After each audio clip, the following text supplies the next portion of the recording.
question, mais d'où provient-tu cette intelligence? D'où sors-tu cela? Je l'ai dit, je ne sais pas moi-même. Mais je sais écrire mon nom, je sais m'exprimer devant des gens, je sais me comporter devant des gens.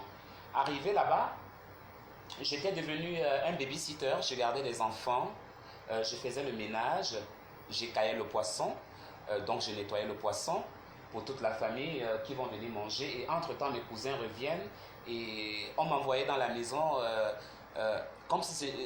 comme si je n'étais pas... en fait, c'était comme si je ne faisais pas partie de leur famille.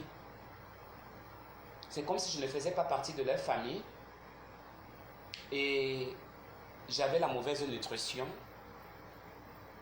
On ne me donnait pas assez à manger et qui me poussait à faire des petits vols, à voler des petits 1 euro, à voler des petits 5 euros, à voler des petits bijoux juste pour aller manger quelque chose, chercher quelque chose de plus consistant. Franchement, que devions-nous faire? Qu'est-ce qu'on doit faire quand une famille rejette? Et déjà, comme je volais, on me battait. J'ai des cicatrices sur mon corps que je ne sais pas si je vais réussir à les réparer par chirurgie. Parce que j'ai des cicatrices sur mon corps que j'ai besoin que ces cicatrices-là disparaissent, parce que ces cicatrices-là me rappellent tous les jours les souffrances que j'ai traversées, les souffrances que j'ai eues, les souffrances que ma famille m'a données, les souffrances que ma famille m'a infligées.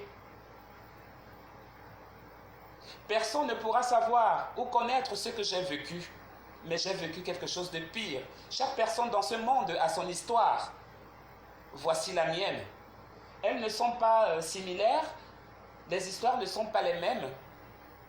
Mais pour moi, ce que j'ai vécu avec ma famille, c'était vraiment horrible.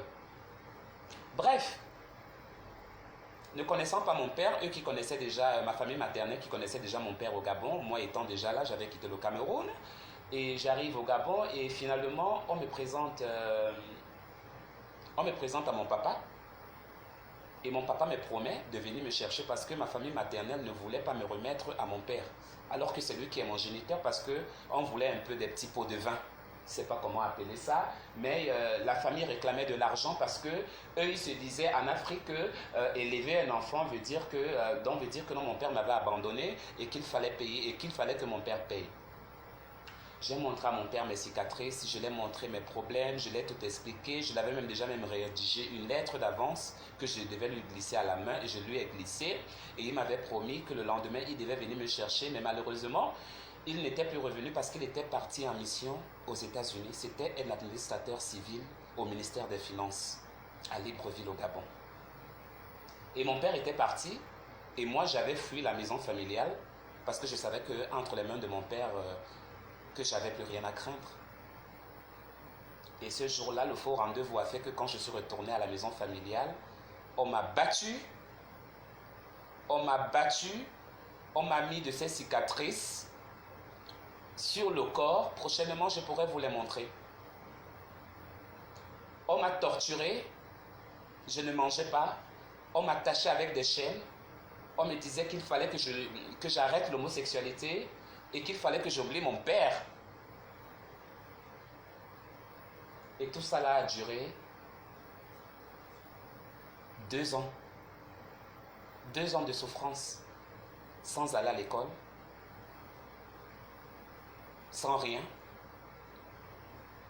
Et je pleurais ma mère, qui était au Cameroun.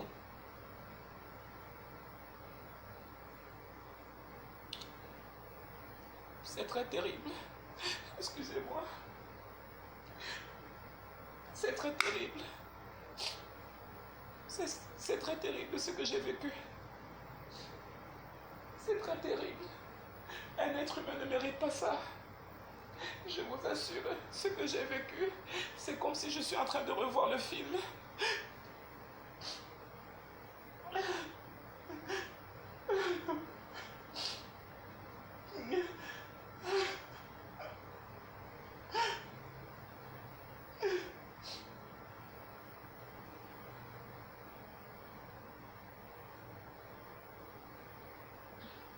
Et quand je